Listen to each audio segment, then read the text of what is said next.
తనకు స్కూల్లో ఉన్నప్పటి నుండి ఏదో ఒకటి సాధించాలని ఉండేదని మెగాస్టార్ చిరంజీవి తెలిపారు. కాలేజీలో అనుకోకుండా ఒక నాటకం వేశాక అందరూ తనని హీరోలా చూశారని, అప్పుడే తనకు నటనపై ఆసక్తి పెరిగిందని ఓ ఈవెంట్లో చెప్పారు.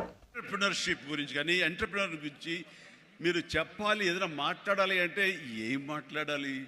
ఎంటర్‌ప్రెన్యూర్‌కి ప్రాపర్ స్పెల్లింగ్ కూడా తెలియదు నాకు. ఏం మాట్లాడాలి, ఎలా చేయాలి దీని గురించి అంటే నాకు తెలియదు. నాకు అప్పుడు అనిపించింది, ఒక మనిషి అభివృద్ధిలోకి రావటానికి ఈ ఎంటర్‌ప్రెన్యూర్‌షిప్ గురించి మన పెద్ద పెద్ద ఎడ్యుకేషనిస్టులు ఏమైతే నిర్వహిస్తాయో, ఏమైతే చెబుతాయో అవన్నీ కూడా మన కాలేజీకి వెళ్లకుండా బహుశా నేర్చుకున్నామేమో, అవి మన అంతరంతరాల్లో ఉండి మనల్ని ప్రాంప్ట్ చేసినేమో. కాబట్టే అంచెలంచెలుగా మనం ఈ స్టేజ్కి చేరుకున్నాము. అంటే నేను ఒక నోవేర్ నుంచి ఈ రోజున సమ్వేర్కి ఈ రోజున వచ్చానంటే కనుక బహుశా అవన్నీ కూడా నాలో అండర్ కరెంట్గా ఉండి నన్ను ప్రాంప్ట్ చేస్తూ, నన్ను ఎంకరేజ్ చేస్తూ, నన్ను సరైన మార్గంలో నడవబట్టి ఈరోజు ఈ స్టేజ్కి వచ్చానేమో. కాబట్టి నా గురించి, నా ఎదుగుదల గురించి, నేను ఎవాల్వ్ అయిన విధానం గురించి, నన్ను నేను మలుచుకున్న విధానం బట్టి, ఆయా ప్రతికూల పరిస్థితిలో ఎలాగ నేను దాన్ని నాకు అనుకూలంగా చేసుకుని, నాకు అనుకూల పరిస్థితి చేసుకుని ఎలా ఎదుగుతూ వచ్చాను అనేది ఈ రోజున మీతో నేను చెప్పుకోగలిగితే, మీరందరూ చదువుకున్న వాళ్ళు కాబట్టి ఈ యొక్క ఎంటర్‌ప్రెన్యూర్‌షిప్లో, ఈ బిజినెస్లో, ఈ కార్పొరేట్లో ఏమేమి చెబుతారో వాటి మీరు అన్వయించుకోవచ్చు. అందులో ఈరోజు నా గురించి నేను చెప్పుకోవాల్సి వస్తే కనుక, ఒక సాదాసీదాగా ఒక లో మిడిల్ క్లాస్ ఫ్యామిలీ నుంచి ప్రారంభించిన వాడిని ఈరోజు కొత్తగా నేను చెప్పాల్సిన అవసరం లేదు. కానీ ఇదివరకు గతంలో ఎవరితో షేర్ చేసుకోలేనటువంటి కొన్ని విషయాలు, అది ఈ రోజున ఫోటోగ్రాఫర్ ప్లీజ్ కూర్చోండి.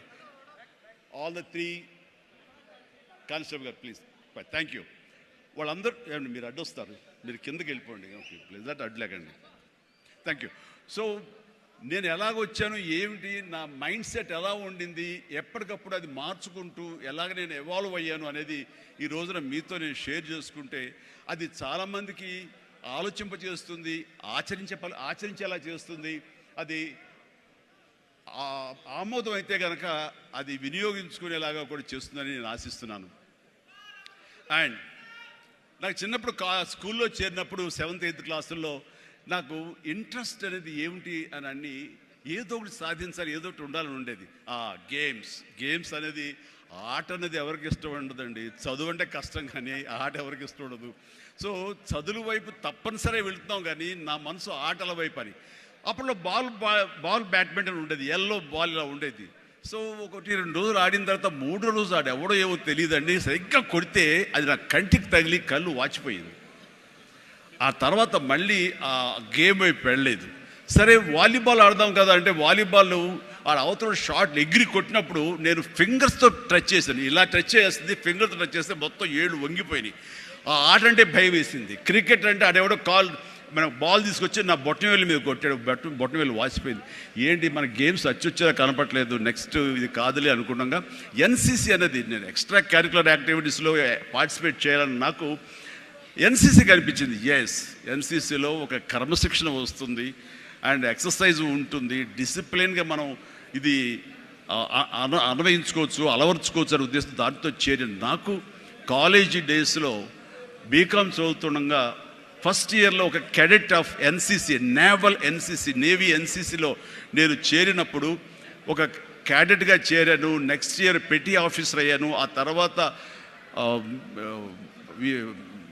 క్యాడెట్ కెప్టెన్ అయ్యాను. ఆ తర్వాత సీనియర్ క్యాడెట్ కెప్టెన్ని 3rd ఇయర్లో అయ్యాను. అవ్వటమే కాదు, ఈ ఇంటర్నేషనల్గా నేషనల్ వైడ్గా జరిగేటటువంటి మన ఆర్డీసీ క్యాంప్ రిపబ్లిక్ డే సెలబ్రేషన్స్లో మా రాష్ట్రపతి రోడ్డు మీద నేను మన సైన్యంతో పాటు నేను కూడా కవాతు చేయడం జరిగింది. వాట్ వండర్ఫుల్ ఎక్స్పీరియన్స్ అంటే, ఓ పక్క నుంచి ప్రధానమంత్రి గారు, పక్కన ఇందిరాగాంధీ గారు అప్పట్లో అండ్ ప్రెసిడెంట్ వాళ్ళందరూ ఉన్నప్పుడు వాళ్ళు నడుస్తుంటే ఇది కదా మనం సాధించామంటే ఎస్ అనుకునేవాడిని. 9 క్లౌడ్లో ఉండేవాడు అన్నమాట. క్లౌడ్ 9లో నేను ఆ రకంగా చేసినప్పుడు ఎన్సీసీలో సాధించేసాను అనుకునేవాడిని. ఆ తర్వాత నెక్స్ట్ ఏంటి అంటే నాకు దారి కనపడలేదు. మహా అయితే కనుక ఒక సబ్ లెఫ్టినెంట్ గానో మళ్ళీ నేవీలోనో పడవల్లోనో ప్రయాణం చేయాలి, షిప్పులో. అది కాదు, something else is bothering me. ఏం చేయాలి అని అనుకుంటుండగా అని అనుకుంటుండగా నాకు అనిపించింది కాలేజీలో అనుకోకుండా ఒక డ్రామా వేశాను.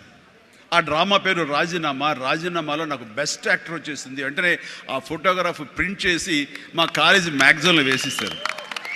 అండ్ అక్కడి నుంచి ఎక్కడికి వెళ్తున్నా సరే అమ్మాయిల దగ్గర నుంచి తోటి వాళ్ళ దగ్గర నుంచి నన్ను హీరోలాగా చూస్తుంటే అబ్బా రాత్రి డ్రామా చూసాము, ఆ చైర్మన్ పాత్రలు అదరగొట్టేసాము, చాలా బాగుంది అంటుంటే అప్పటిదాకా ఎవరు నన్ను అలాగ చూడని వాళ్ళు ప్రతి ఒక్కరి నడుచుకుంటూ వెళ్తుంటే, సైకిల్ మీద వెళ్తుంటే నన్ను అలాగ చూస్తారు. ఆ చూపులో అందమైన అమ్మాయిలు అలా ఇంకా చూస్తుంటే ఇంకా ఖుషిగా అనిపించేది. వావ్, అది ఎంత ఎంకరేజింగ్గా ఉండేదంటే ఎస్ నా ఫ్యూచర్ యాక్టింగ్ అయితే ఎలా ఉంటుంది అన్నది అక్కడ సీడ్ పడింది. అక్కడి నుంచి నా ఇంట్రెస్ట్ డెవలప్ అయింది. అక్కడి నుంచి సినిమాలు చూడటం, సినిమా మీద దృష్టి పెట్టడం జరిగింది. డిగ్రీ అయిపోగానే ఏం చేయాలి అని నాన్నగారితో వాళ్ళతో డిస్కషన్ వచ్చినప్పుడు నేను మెడ్రాస్ వెళ్ళి సినిమా యాక్టర్ని అవుతాను అనగానే నాన్నగారికి సినిమాల మీద మక్కువ ఉంది. ఎక్కడ లోకల్గా సినిమా షూటింగ్ జరుగుతుండగా ఆ ప్రొడ్యూసర్ తోటి ఉన్నప్పుడు నాన్న